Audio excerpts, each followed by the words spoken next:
Hello प्यारे बच्चों, कैसे हैं आप सभी। चलिए इस वीडियो में हम समझेंगे कक्षा 3 की वर्कशीट नंबर 102 जो कि 1 नवंबर 2021 की वर्कशीट है और आज का सब्जेक्ट है बच्चों हिंदी। और आज हम पढ़ने वाले हैं हमारी हिंदी की पाठ्य पुस्तक से पाठ जब मुझको सांप ने काटा। बच्चों सबसे पहले आप यहाँ अपना नाम लिखेंगे और यहाँ आप अपनी टीचर का नाम लिखेंगे। चलिए इस वर्कशीट को फिर हम शुरू करते हैं। नमस्ते प्यारे बच्चों, आशा करते हैं कि आप सभी स्वस्थ और खुश होंगे। पिछली कार्यपत्रिका में हमने पाठ जब मुझको सांप ने काटा को बहुत ही उत्साह के साथ पढ़ा। मोर का एक सुंदर मुखौटा भी बनाकर पहना। बच्चों आपको मुखौटा पहनकर मज़ा आया ना? बताइए, अब पाठ की कुछ पंक्तियों को फिर से बोलकर पढ़ते हैं। अब देखो यहाँ पे हमें कुछ पंक्तियाँ दे रखी हैं और इसको हमें पढ़ना है। उसने उंगली देखी और बोला, चुपचाप बैठो, हिलना डुलना मत। फिर पीतल के बर्तन में पानी लाया और मेरे सामने बैठकर मंत्र पढ़ने लगा। मैं चाहता तो बहुत था कि उस बूढ़े को बता दूं कि मुझे सांप ने नहीं बर ने काटा है, पर मेरे नाना मुझे कसकर पकड़े रहे और मुझे बोलने ही नहीं दिया। जैसे ही मैं कुछ कहने को मुंह खोलता वह डांट कर कहते चुप। डर के मारे मैं चुप हो जाता। हमारे पीछे पीछे हमारी नानी भी कई लोगों के साथ वहाँ आ पहुँची। सब लोग उदास खड़े देखते रहे। अब इसके आगे देखो बच्चों, हमसे कहा हुआ है कि आइए बच्चों अब नीचे दिए गए प्रश्नों के उत्तर को सामने दिए गए विकल्पों में से ढूंढकर उनमें सही का निशान लगाना है। ठीक है बच्चों, देखो पहला प्रश्न है कि बच्चे को डांट कर कौन चुप करा रहा था? तो बच्चों को डांट रहे थे नाना जी। अगला प्रश्न है कि बच्चे को इलाज के लिए कहाँ लेकर गए थे? बच्चे को बूढ़े के पास ले गए थे। अगला प्रश्न है कि सांप शब्द का समानार्थक का मतलब होता है समान अर्थ वाले शब्द, यानी इनमें से वो कौन सा शब्द है जिसका मतलब भी सांप होता है? तो वो है सर्प। और अगला प्रश्न है कि उदास शब्द का विलोम शब्द यानी उल्टा शब्द, तो उदास का विलोम होगा खुश होना। ठीक है बच्चों, यानी ये इसका सही उत्तर आ जाएगा।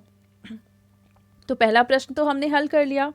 अब दूसरे प्रश्न में हमसे कह रखा है नीचे लिखे शब्दों को बोलकर पढ़िए और सही वर्तनी वाले शब्दों पर गोला लगाइए। यानी इन दोनों में से जो शब्द सही लिखे हुए हैं उन पर हमें गोला लगाना है। पहली है छापकली और ये है छिपकली, तो सही ये लिखा हुआ है। अगले में है मंत्र और मतर, तो मंत्र इस तरीके से लिखते हैं। उसके बाद है बुढ़ा, उसके और यहाँ पे लिखा है बूढ़ा, तो यहाँ पे ये सही है। अगला है सांप और साप, तो यहाँ पे सांप इस तरीके से लिखते हैं। और अगला है बर या फिर बर, तो यहाँ पे सही तरीका ये है।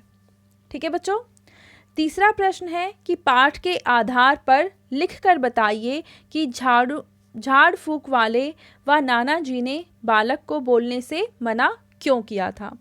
तो यहाँ पे नाना जी ने और झाड़ फूक वाले ने बच्चे को बोलने से इसलिए मना किया ताकि दवा का पूरा असर हो सके। ऐसा इनका मानना था कि अगर बच्चा नहीं बोलेगा तो दवा का असर पूरा हो पाएगा। तो आप यहाँ पे उत्तर लिखेंगे ताकि दवा का असर पूरा हो सके। क्या लिखेंगे? ताकि दवा का असर पूरा हो। ठीक है बच्चों, तो ये आप लिखेंगे तीसरे प्रश्न का उत्तर। और आगे हमें कह रखा है आओ बातचीत करें। प्यारे बच्चों, साथ दिए गए चित्र को ध्यान से देखिए।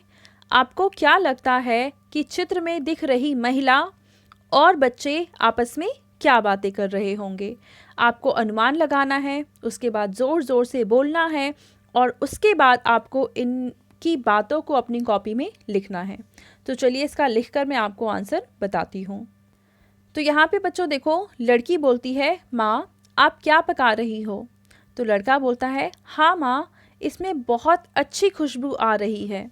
तो औरत बोलती है, बच्चों, मैं तुम दोनों के लिए स्वादिष्ट खीर बना रही हूँ।